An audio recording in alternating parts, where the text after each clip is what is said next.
Hey everybody, Griff O'Hanlon here, attorney with Cooper Hurley Injury Lawyers, and I'm happy to be sitting here today with Daniel Jarman. He's one of our lead analysts on our cases here at Cooper Hurley, and we're here today to talk to you all about what it is that you should know if you find yourself after being involved in an accident speaking with an insurance adjuster. So these are folks with the insurance company who handle the claims process and evaluate a claim and are the ones who eventually would discuss potential settlement. And again, I have Daniel here with me. Daniel has, before joining us, almost 20 years experience as a claims adjuster. So he provides us some great insight as to what the other side is thinking about a case or how they're evaluating a case, and is a great resource for us and our clients in really understanding the claims handling process. So today what I wanted to really discuss, Daniel, is drawing on your experience, what people should know if they find themselves talking to an insurance adjuster after an accident. So I guess kind of the starting point would be, what is a claims adjuster, or who is a claims adjuster with the insurance company, and what role do they play in the claims process following an accident? First off, you're going to deal with multiple people at an insurance company. So when you buy a policy or they service a policy, that's going to be your agent or the people that work for your agent. So that's different than what we're talking about. We're speaking about the actual adjusters who educate or settle claims. And these people can either be a property damage adjuster, an injury adjuster, or somebody that takes care of the liability portion of the case or the claim. Those people that you're typically going to deal with in an injury claim are going to be your injury adjusters.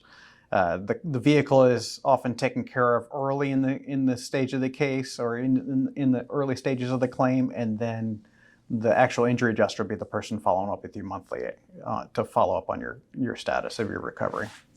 So if I go into like a brick and mortar shop, that says an insurance company, and I go in and I speak to them and I'm purchasing insurance through them, that's not the same person as an adjuster you'd be dealing with after an injury. Is that right? Correct. Completely different relationship that you're going to have with your agent as opposed to an injury adjuster or just any kind of claims adjuster.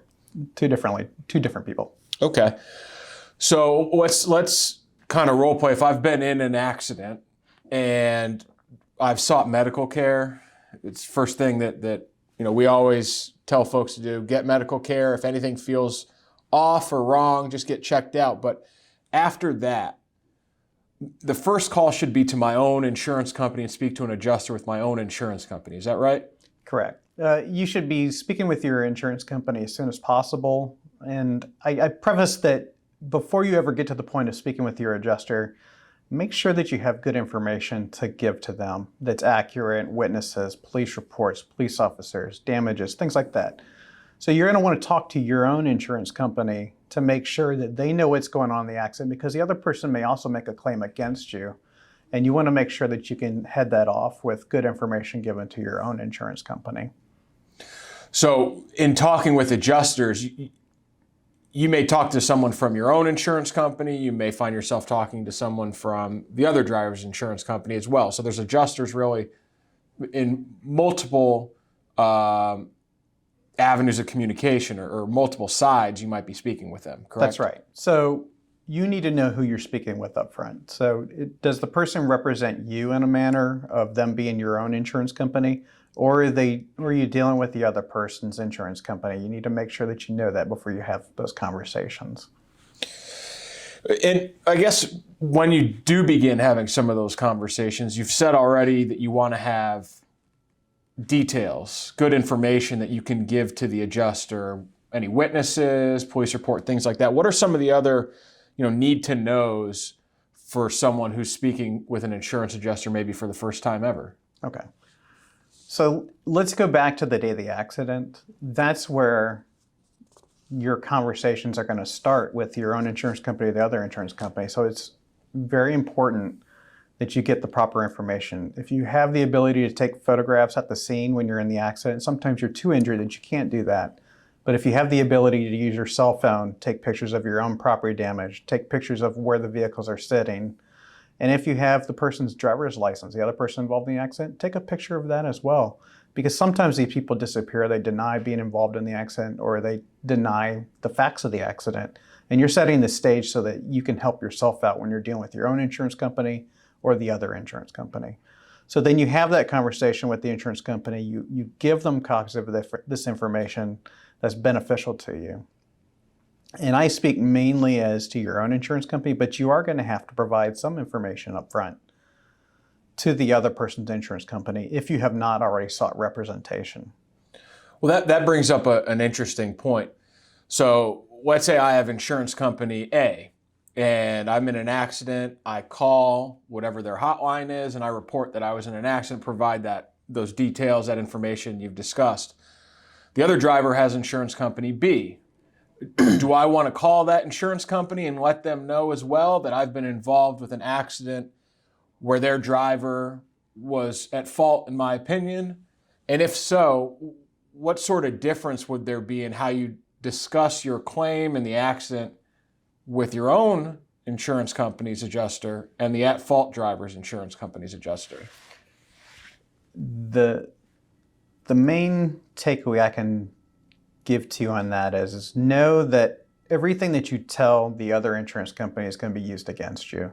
So if they want to record an interview, if you're injured, you're seeking treatment, I personally would consider, am I looking to get an attorney now, or am I going to try to handle this myself? Because if I'm going to get an attorney, why would I start getting into detailed conversations with the other person's insurance company, potentially hurting my case? How would you do that, though, if I call the other person's insurance company and I want to report the claim and I want to start the claims process? I assume they're going to start asking a bunch of questions. Where were you going? Where were you coming from? How fast were you going? What happened? What do I do in that circumstance if I'm maybe uncomfortable answering those questions? How would I relay that necessarily to the adjuster?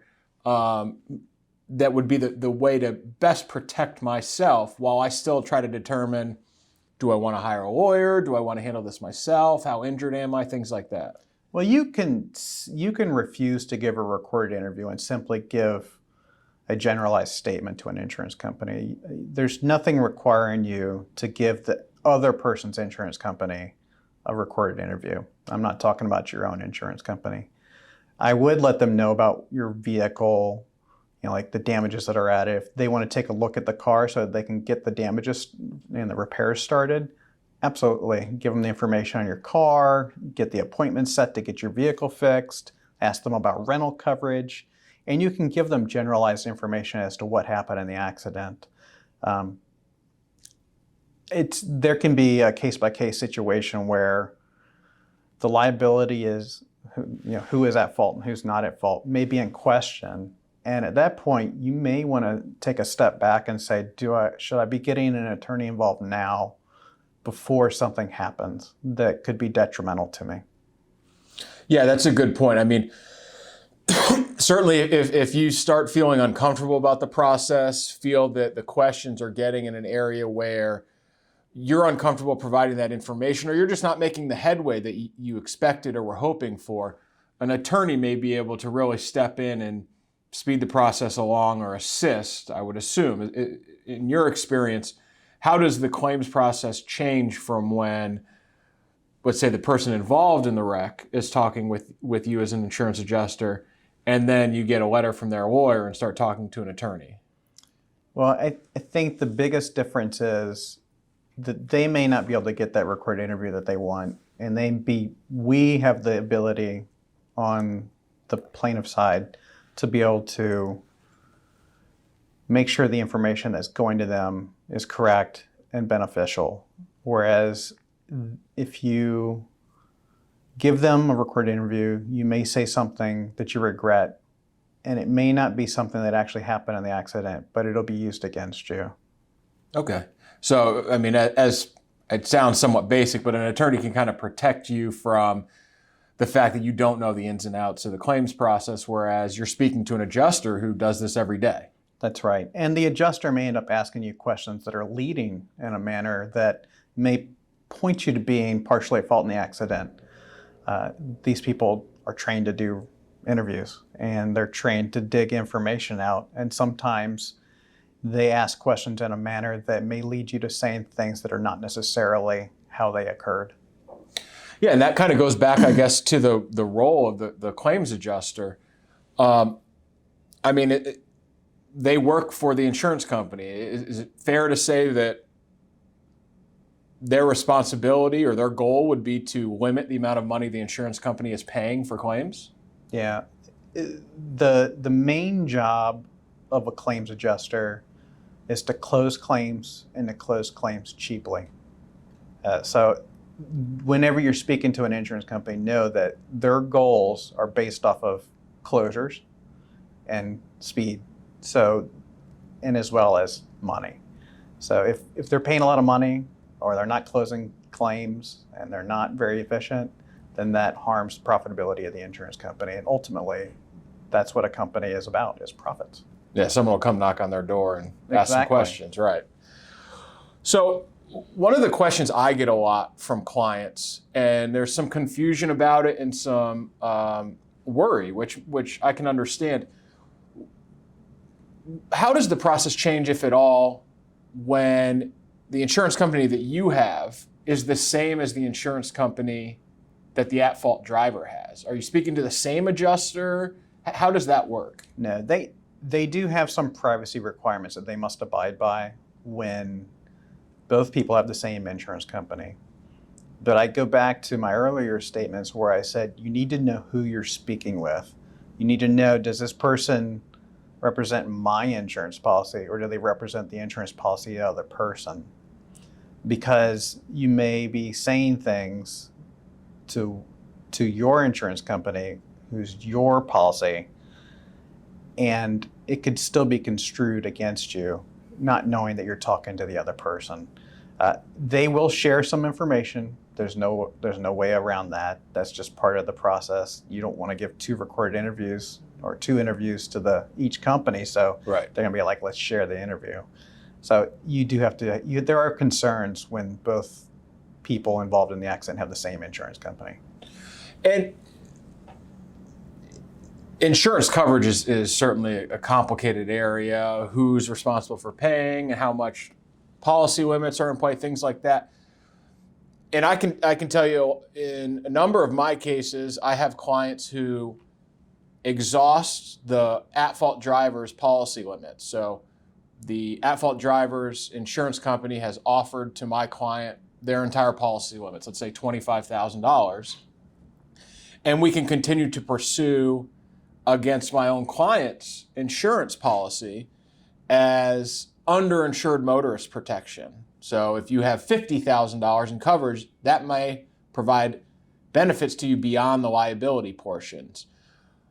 It's strange because when you start doing that, you're trying on behalf of your own client to get money from their own policy, and sometimes they're not willing to give it up. So is it true that even when you're talking to your own insurance company, you still want to tread lightly? Would that be fair to say? That'd be fair to say, because as you get into a situation that Griff just spoke about, it becomes an adversarial relationship where you're going after them for additional money.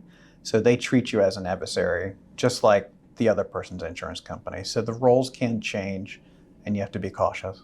Okay, that's good to know. So, even when you're talking with your own insurance company, remember, you may have a great relationship with your agent that you purchased the policy through, or maybe purchased several policies through. You have homeowners policy, you have, your child's policy who's off at college, and your own policy. Remember, this is different than your agent. No matter how great of a relationship you have with your agent, that agent doesn't have any control over the claims process. Is that fair to say? Correct. Yeah, so it's different, and be mindful of that. So tread lightly, think about what you're saying, and if you get uncomfortable, contact an experienced personal injury lawyer who can step in and kind of knows some of those pitfalls, and we describe them as dirty tricks. Mm-hmm. What are some of, you mentioned one earlier, of insurance adjusters maybe kind of leading an accident victim into saying something in a manner, in a way that wouldn't help them down the road.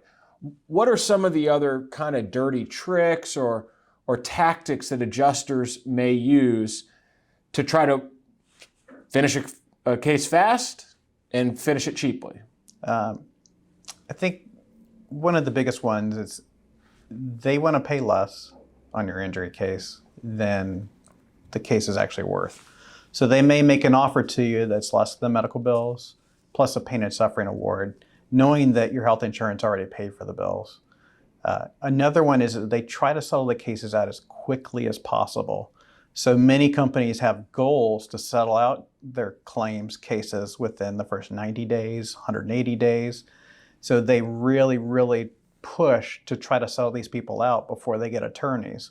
The whole goal of an early settlement with an insurance company is to prevent somebody from seeking representation and getting the treatment that they need. They know that when somebody doesn't settle in the first month or two, that they're probably going to seek additional care that's going to cost quite a bit more, and it's going to cost them a lot more money. So they do everything in their power to try to settle those claims out very fast and cheaply. The next thing that they may do is they may delay certain things. So it's technically not something that they're allowed to do. They can't delay a payment on your car in anticipation of an injury claim issue. They can't delay their medical payments based on some issues that they may have with their other portion of your injury claim. But that's something that may occur where they stop returning calls. They stop communicating with you. They stop making their offers. They've made their position known, and then they just fall by the wayside. And they will often just close a claim out, and if they don't hear back from you quickly. And sometimes people go away. They do that because they know that people often go away. Wow. And there are several tricks that the insurance companies use, again, to try to finish these claims quickly and cheaply. We've highlighted some of these in what we've called the 5 dirty tricks that insurance companies use. You can go on our website to request a copy of it. We can provide it, in hard copy or electronic form. So feel free to go on the website, cooperhurley.com, or call in, and we can certainly provide that to you in whatever manner would be best for you. Daniel, we've talked a little bit about how the attorney changes the process, how insurance companies would like to get a case resolved or a claim resolved without a lawyer ever being involved. And you discussed how the process changes with a lawyer. What happens if during a call someone says, you know what, a call with an adjuster, you know what, I think I'm going to get a lawyer? Will that stop the calls from the insurance company while you look for a lawyer generally? No. And actually, you could get a host of different responses from an adjuster. Sometimes you'll get the talk, the attorney's going to take this much money from you, the attorney's going to do this, the attorney's going to do that, to try to dissuade you from getting representation that's going to help you out. Because they know that once you get an attorney, that you're going to have the pressure taken off of you and that you can seek the treatment that you need. The whole goal of them is to try to get you to settle early and fast. So those conversations often occur. I think that they can also get to the point where they just stop communicating with you after you say that you are going to get an attorney, which is probably the best thing to do. And if they get the letter of representation, if they know that there is somebody that's representing you, they'll stop all communication.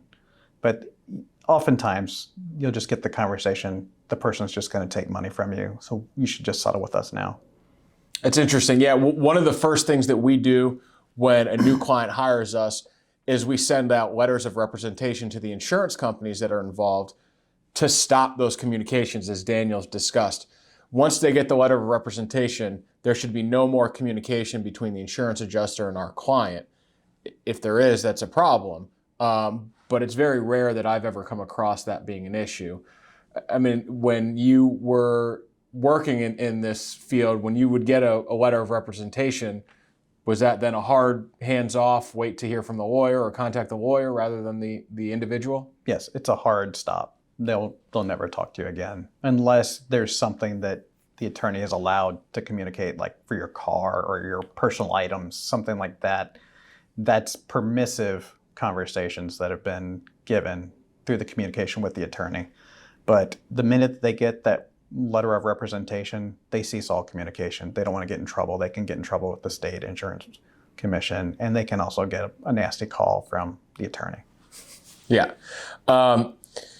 We've discussed a lot about why you may want to get a lawyer or the tricks that an insurance company may use to try to take advantage of the claims process or an individual's lack of knowledge about the claims process. But there are some circumstances where it would make sense for someone who'd been involved in a wreck to talk with the insurance company themselves right away and try to see if it can get worked out.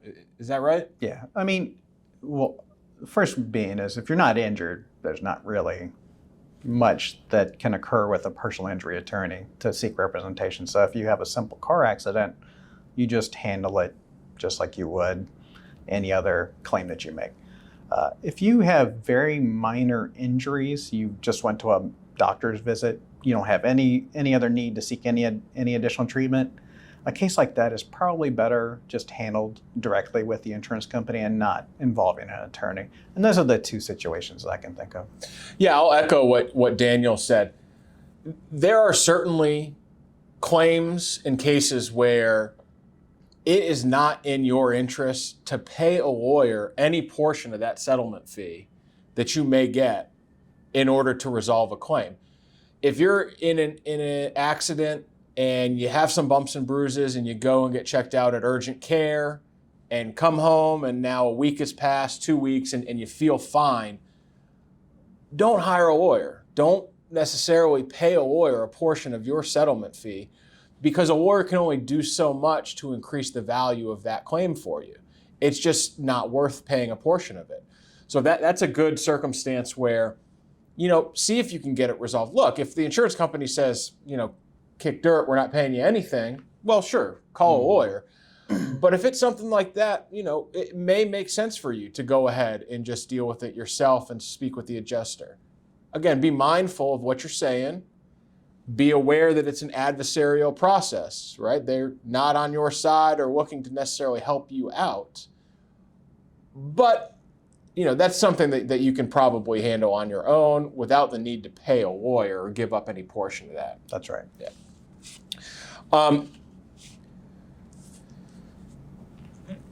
Let's kind of flip it now. We've discussed what folks should know. Are there any things, based on your experience in this world, that insurance adjusters wouldn't want folks to know about? Wouldn't want them to know about going into the process? You mentioned one kind of is, and you mentioned it a little bit in passing, but it's always interesting to speak to clients who've had communications with adjusters about the health insurance covering bills, right? They say, oh no, your health insurance paid, 60% of your bills, so we'll give you money for the 40% or your deductible that was unpaid, and then some money for pain and suffering. That's right. That's not how it works in Virginia, right? Yeah, Virginia has some generous laws when it comes to personal injury. So you're entitled to have your health insurance pay for bills. You're entitled for your medical payments insurance through your own insurance company to pay the bills. And you're entitled to make a claim against the at-fault person's injuries for the entirety of your medical bills. Regardless of what health insurance Regardless of what health insurance did. And there are caveats in terms of sometimes people have health insurance that has to be paid back. Sure. Like the government, and that's mainly the person. Sometimes the government has to be paid back, but you're entitled to that full bill. So that's something that may not be communicated properly by the insurance company to you, that you are entitled to that. Yeah, that's interesting. So, I mean, to try to state it as basic as possible, one of the things that adjusters would not like you to know is if I go and get a $100 bill at the hospital and my health insurance pays $60 of that, the insurance adjuster may say, okay, well, we'll pay you that other $40 and then some pain and suffering. Whereas a lawyer would know, no. You are on the hook for all $100. Doesn't matter what insurance did. You need to pay my client all $100. And, then we can deal with any sort of payback or anything like that. But That's an interesting area that adjusters may try to kind of keep hidden from an injured person. The other major situation that could occur too is, let's say they offer their policy limits. They are not going to create a claim with your own insurance company for something called underinsured motorist bodily injury coverage. Their only goal at that point is to protect their insured from excess payments. What's an excess payment? Excess payment would be any money over their policy limits. They want to obtain a release of their insured so that that claim is extinguished. So if they tender the limits to you, they're not going to say, hey, you know what, you can also make an underinsured bodily injury case. They are not going to tell you that. So at that point, I personally would obtain counsel, because you're going to want somebody who can actually review your own insurance policies, the policies of your relatives, and things of that nature, because there may be a lot of other coverage out there to help protect you. Yeah, that's interesting. I hadn't ever really actually thought about that, but let's say the at-fault driver has $25,000 in insurance limits, and that insurance company says, okay, we will give you all $25,000. They're not going to say to you, hey, you might also want to contact your insurance company because you have $100,000 in underinsured limits that may provide additional money to you. That's not something an adjuster would really tell you about. Correct, because they can actually get in trouble with their own insured for creating exposure that may not exist. So their duty is to their insured to make sure that they get the release and to not create exposure. They can actually get in trouble if they create additional exposure. And exposure would be seeking any additional money outside for of their the policy at-fault limits. Okay, right. And that's something that could happen if they clued in an injured person. Hey, you might not want to finish this all together and keep pursuing it. That's right. So their insurer could actually have a claim against them for not properly protecting and acting in good faith. Well, Daniel, thanks for sharing your information with us and your experience. As I mentioned, Daniel's been with us for several years now, and we really rely on his experience as an insurance adjuster prior to joining our firm, his knowledge about insurance coverage, and helps us navigate kind of what is the other side looking at this case and saying to themselves, as well as how can we protect our clients from these dirty tricks, right? What sort of things can we tell folks that'll help them protect themselves from some of these tactics? So, Daniel, thank you for sharing your information with us. I thank everybody for watching. Again, I'm Griff O'Hanlon, Daniel Jarman with Cooper Hurley Injury Lawyers. If you have any questions, want any additional information, again, please visit our website, cooperhurley.com, or feel free to give us a call, 757-333-3333. Thanks. Cooper